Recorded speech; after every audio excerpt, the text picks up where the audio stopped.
Okay, नमस्कार दोस्तों। आज बात करेंगे एक और किताब और आपके तमाम सवाल कि मेरी जो सोच है उसको लाज कैसे मिली, उसको जो प्रगति है, जो तार्किकता है, जो सेंटर आइडिया पे रहने का एक आधार है वो कैसे मिला, मैं क्या पढ़ता हूँ, क्या सोचता हूँ और चीज़ों को किस तरह समझने की तरफ मैं जाता हूँ। ये आपके तमाम सवाल थे।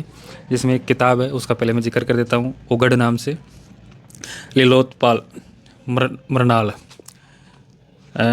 ये किताब है ना जो बेसिक।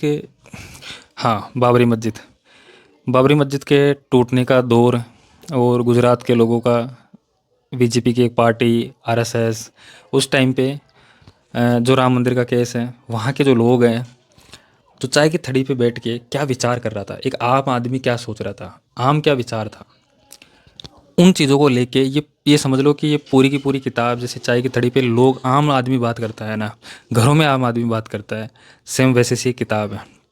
वैसे ही विचारों को डिस्कस करता है। एक लेखक है, बड़ी बखूबी से, इसकी जितनी तारीफ़ की जाए उतनी कम है, क्योंकि ऐसे लेखक बहुत कम मिलते हैं समाज को। आप बहुत बड़े बड़े विचार दे सकते हो जो समाज के शायद बहुत कम काम आते हैं, पर आपकी सोच को, आपके अस्तित्व को एक लाच दे सके, एक वे दे सके, एक रास्ता दे सके चीज़ों को समझने के लिए, सोचने के लिए और आगे बढ़ने के लिए, या समाज को सुधारने के लिए। तो उसका एक नज़रिया है इस किताब में। मैं कोशिश करूँगा कि ये वीडियो बहुत लंबा भी ना हो, लेकिन फिर भी जो एक सेंटर आइडिया है, क्योंकि मैं कई दिनों से बहुत लंबा वीडियो नहीं बना रहा, छोटा वीडियो मैं बना बना के, क्योंकि कम वक्त मिलता है और उतने टाइम में जितना मैं कर पाता हूँ कोशिश करता हूँ मैं। लेकिन एक आदमी की समझ जो बन रही है, क्योंकि सोशल मीडिया का दौर है, इन्फॉर्मेशन इतनी तेज़ी से मार्केट में फ़्लो करती है कि तुरंत आज कुछ यहाँ कुछ हो रहा है वो तुरंत पहुँच रही है। लेकिन उसके बीच में जो बैरिकेड्स है, जो टोल नाके हैं, जो इन्फॉर्मेशन घटित कुछ हो रहा है, आप तक क्या पहुँच रहा है, उसमें इतने बैरियर, इतने बायसनेस हो जाते हैं। क्योंकि मैं जिन धर्म ग्रंथों को पढ़ता हूँ वो जिस टाइम पे बने होंगे, उस टाइम पर किस रूप में और उनका मूल मकसद क्या रहा होगा समाज के लिए, क्योंकि आज जैसा वो है उस तरीके का तो बिल्कुल नहीं रहा होगा। समय की मांग है ना। आप वो पढ़ोगे कि पत्थरों के दौर में अगर कोई ग्रंथ लिखा गया है तो पत्थर कैसे तोड़ेंगे, उस टाइप सभ्यता कैसे रहेगी, आम विचार कैसे रहेंगे, लोग कैसे रहेंगे, परिवार कैसे चलेंगे, वो चीज़ आम आदमी की समझ में आ सकती है। लेकिन वो चीज़ अगर आज पढ़ाएंगे, आज समझाएंगे तो नहीं। इसका मतलब समय के अनुसार चीज़ें बदलती है। ग्रंथ वैसे के वैसे और उनके विचार वैसे के वैसे समाज में अप्लाई नहीं हो सकते, ये तो सत्य है। लेकिन यहाँ तक पहुँचने के लिए दिमाग खुलने की बात है, वो सेंटर आइडियाज़ पढ़ने की बात है। वो जैसे मैंने उस किताब का जिक्र किया था, नेक्सस, जो युval नोआ हरारी की जो किताब है, इज़राइल के शायद वो लेखक है। तो वो मैंने पढ़ा, तो चीज़ें कैसे बनी, कैसे बिगड़ी, इंसान कहाँ से आया, कैसे समाज बदलता गया, जातियाँ बनी, समाज बने, धर्म बने। उसी तरीके से मैंने ये किताब का जिक्र इसीलिए किया आपको, और ये पढ़नी भी चाहिए आपको, वास्तव में बहुत खूबसूरत किताब है। उसके लिए इसीलिए क्योंकि जो हमारी सामाजिक जो गालियाँ हैं, जो घरों में आम बोलचाल है ना, वो सब इसमें निहित है। सेम वैसे का वैसा डिट्टो समाज को कॉपी किया है उसने, कुछ भी काट छाँट नहीं किया है। जैसे बूढ़ा आदमी बैठता है चाय की थड़ी पे, वो अपने यार दोस्तों को कैसे आवाज़ दे के बुलाता है, कुछ भी गाली दे के, भोसड़ी के, चूतिया, जितनी भी गाली गलौज आप सोच सकते हो ना, जो आम आम समाज में दी जाती है। झगड़ा होता है तब ऐसे किसी को माँ की बहन की गाली कैसे दी जाती है, कुत्ता, कमीना, चूतिया कैसे बोला जाता है, वो सेम वैसा का वैसा एज इट इज़ लिखा है इसने। क्यों? क्योंकि आप उन चीज़ों को समझ सको कि कोई देख रहा है, कोई समझ रहा है। जो आप बोल रहे हो वहाँ भी समझ है, पर जो आपको समझ दी गई है, क्या वो आपकी खुद की है, या वो किसी और दूसरी चीज़ का रिफ्लेक्शन है, वो किसी और चीज़ का बायसनेस है। ये चीज़ पढ़ने से आप बोलना सीखोगे।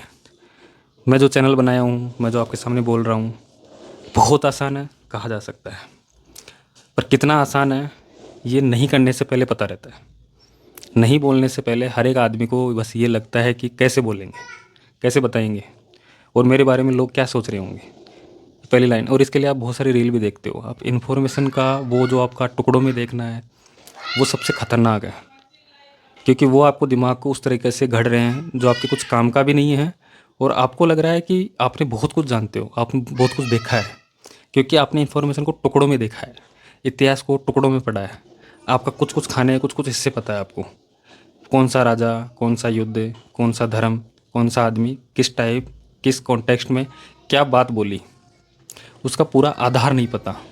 फिर आप उन छोटे इन्फॉर्मेशन के साथ एक दूसरे से लड़ते रहोगे, झगड़ते रहोगे और उसका कोई ख़ास महत्व बनता भी नहीं है।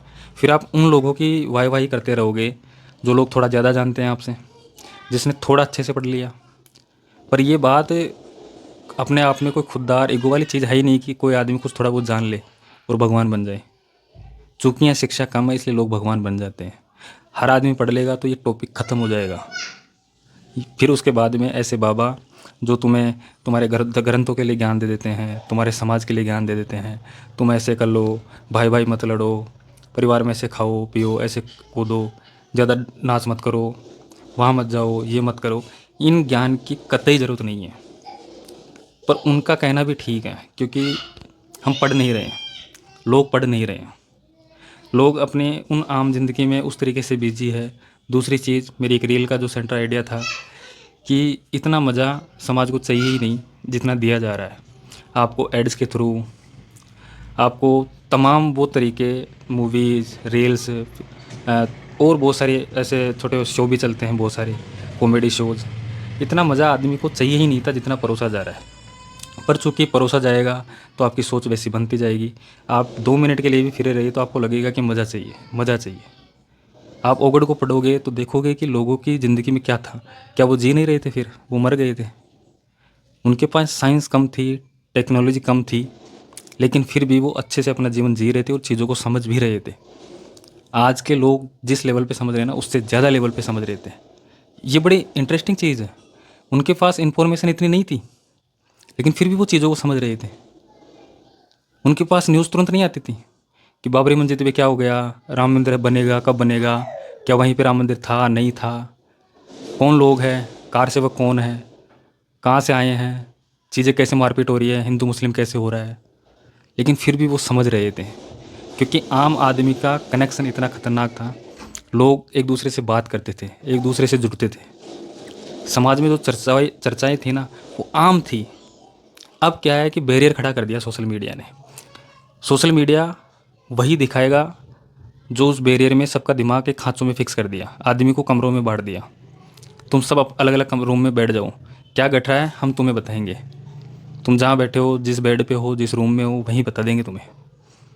और तुम्हें क्या देखना है वो भी हम बताएंगे। तुम बस मज़दूरों की तरह काम करो, फैक्ट्रियों में जाओ, गुलाम बनो और वो चूतिया किताबें पढ़ो जो सिर्फ नौकर बनाती है तुम्हें। फिर उसके लिए भी हम वैकेंसियाँ नहीं निकालेंगे, ना तुम्हें नौकरी मिलेगी। और नौकरी नहीं मिलेगी अच्छी, गवर्नमेंट नौकरियाँ उनकी बात कर रहा हूँ मैं। तो फिर तुम प्राइवेट सेक्टर में ठूसे जाओगे 5-5 10 हज़ार के लिए। अगर वहाँ नहीं ठूसे गए तो तुम समाज को खाओगे, पोलोगे, चोरी करोगे, चकारी करोगे, रेप करोगे, जितने तमाम काम किए जा सकते हैं एक फालतू आदमी, वो सब करोगे। क्योंकि अगर टाइम पे नौकरी नहीं मिली, एक जीवन को आधार नहीं मिला, तो ये बॉडी और दिमाग है ना, ये कुलबुलाता है। जब तक जवानी है ना, तब तक वो शांत नहीं बैठेगा। क्योंकि वो अपने आसपास को सोशल मीडिया में तुमने आदत लगाई है ना, अच्छा नाचना, अच्छा कपड़ा पहनना, अच्छी रील डालना। अब वो उस कम सैलरी में कैसे अफोर्ड कर लेगा, और अफोर्ड नहीं कर पाएगा तो वो सारे रास्ते अपनाएगा। अभी जो ऑनलाइन हैकिंग है कितने खतरनाक चल रही है, लोगों के पैसे ठगे जा रहे हैं। पर अब देखो ना, ये चीज़ क्यों बढ़ रही है? क्योंकि लोगों के पास रोज़गार नहीं है, जीवन को आधार नहीं है। और तुमने जो सपने दिखाए हैं, तुमने उनको जो चीज़ें दिखाया सोशल मीडिया के थ्रू, अपने बेनिफिट के लिए, अपने पीआर के लिए, सरकारें बनाने के लिए, पैसे को तोड़ने मरोड़ने और कुछ लोगों को बेनिफिट देने के लिए, ये सच है। ये बातें आपको लग रही है मैं आम बातें बोल रहा हूँ। ये वो ज्ञान है जो 1500 किताबें पढ़ने के बाद आ सकता है।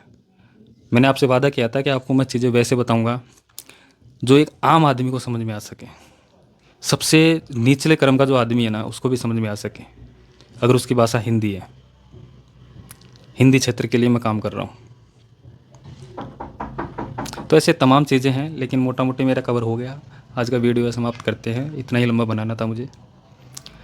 फिर आगे मैं कोई दूसरी किताब लाऊंगा जिसमें आगे की कोई इन्फॉर्मेशन, आगे का जो विचार जो आपको नया दिया जा सकता है, आपको पढ़ाई की तरफ खींच सकता है, आपको मोटिवेट कर सकता है, आपको उन चीज़ों में लिप्त कर सकता है। मोटिवेशन भी एक चूतिया वर्ड है, कोई मोटिवेशन नहीं है। दिमाग को जो पोलर दिया गया है उसको वापस खड़ा करना है बस। दिमाग को जो सड़ा दिया गया है ना, बस उससे वापस खड़ा करना है। जय हिंद।